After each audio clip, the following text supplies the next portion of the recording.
Good evening, ladies and gentlemen, and I welcome all of you back to Raging Reality Classic and to our third video talking about Apocalyptica. So, I to go through sort of, if I was to do like an itemized comparison between this and Volume 2, I'd still say I think that Volume 1 sort of edges this out, but only by a relatively small margin, because I think it just comes down to the fact that the premise is that there's a couple of little other things they do add in Volume 2, but I feel like it's like they try and add a little bit too much because the premise of this entire expose is excellent, because it doesn't need to be anything more when you really get down to it.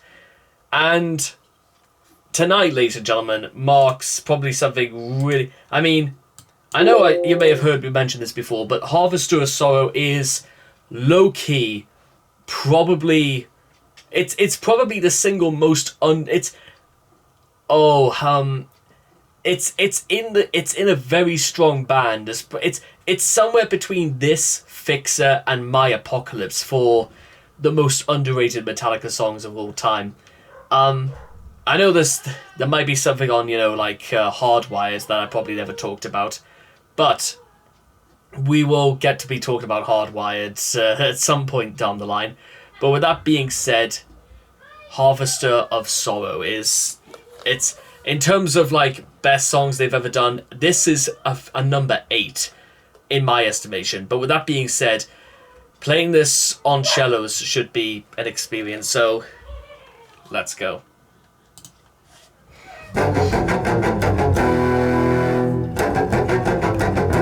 That's cold. That's like really cold.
Literally no other words apart from good lord.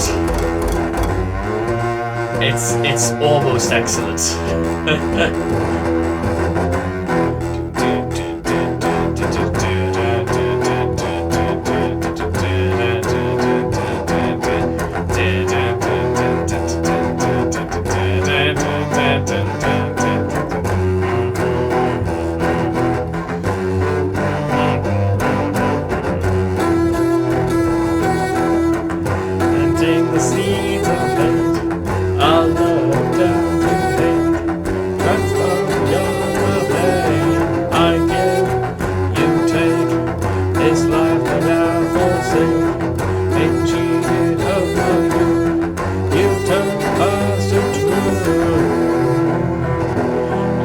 I can hear it crying out. Anger, misery, you'll suffer unto me.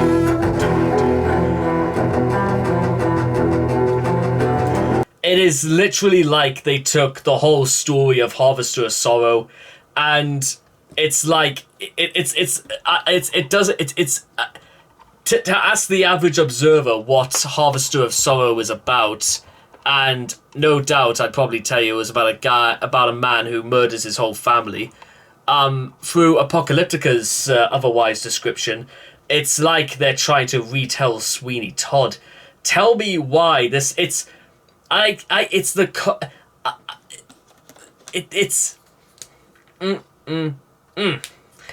It's a song that is was already brimming with vermin and personality, death and destruction. And what Apocalyptica have done, the vermin, the destruction, death, everything is brought into this, except it's like, you know what this song is? It is literally like that special edition of Watchmen, where all they did was they made it completely in black and white. The story is the same, the panel's the same, everything is the same, except it's just in black and white.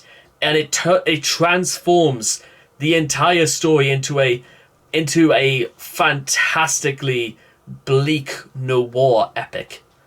And that I couldn't think of it makes the experience feel so much more like a classic comic book. And classic is probably, maybe that's the way to do it. It's a classified version of an already dim and dark epic. Maybe that's what Hollywood should be looking for. They should take modern horror flicks, and they need to make them in such a way as though you could almost say they were made in the 60s. You should take the first Saw movie and make it into something that, if it was directed by Hitchcock. You know what I mean? This is literally Harvester of Sorrow if it was directed by Hitchcock. This is Psycho, a Harvester of Psycho, or Harvester of Vertigo, or The Birds of Sorrow. Language of the Mad indeed.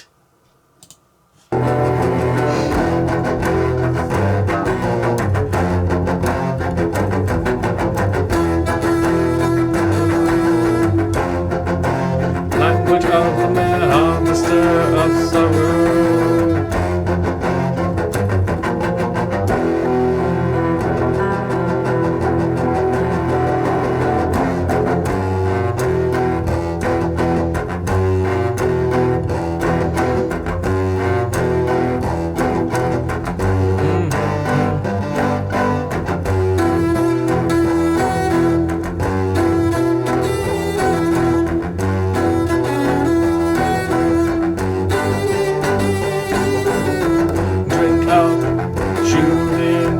Let the beatings begin. Distributor of pain. Your loves become my pain.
And low key, this is probably the first time I've ever had to like mention this, but this is also the very first time we've ever seen Apocalyptica actually do a Metallica song that actually is longer than the original.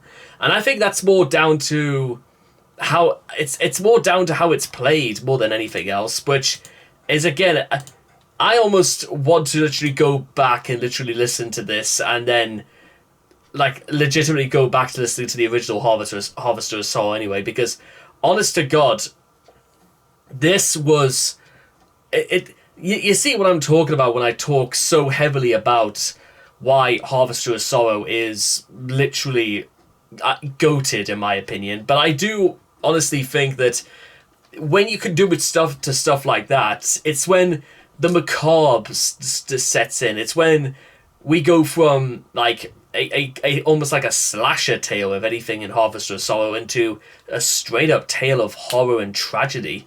And there is a great, and maybe that's the sort of thing that absolutely something like playing this on cellos or doing this with more classical instruments can do, is that they can highlight things that perhaps maybe were underlooked before, or rather, you don't really take notice of these things until they're sort of brought about in this sort of light.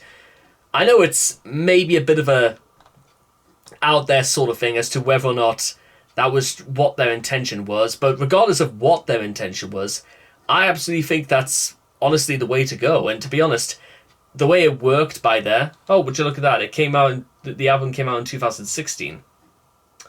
Fair enough. But yeah, that's honest to God, like, that is just really out there. But what could I say? They could have called this Language of the Mad, and I literally would not have blamed them, because it literally, it plays like a classic horror film. It sounds like a classic horror film. It probably should be a classic horror film. And I'm still not even unsold on the idea about having, like, taking Hollywood horror films and then, like, almost like, they're not so much demakes, but they're rather, like, retrified, if that makes sense. Actually, retrified sounds like a pretty good genre to kickstart, eh? But with all that being said and done, I hope all of you guys enjoyed Harvester of Sorrow by Apocalyptica, and I cannot wait to see all of you guys again in the next video. So take care, and bye-bye for now.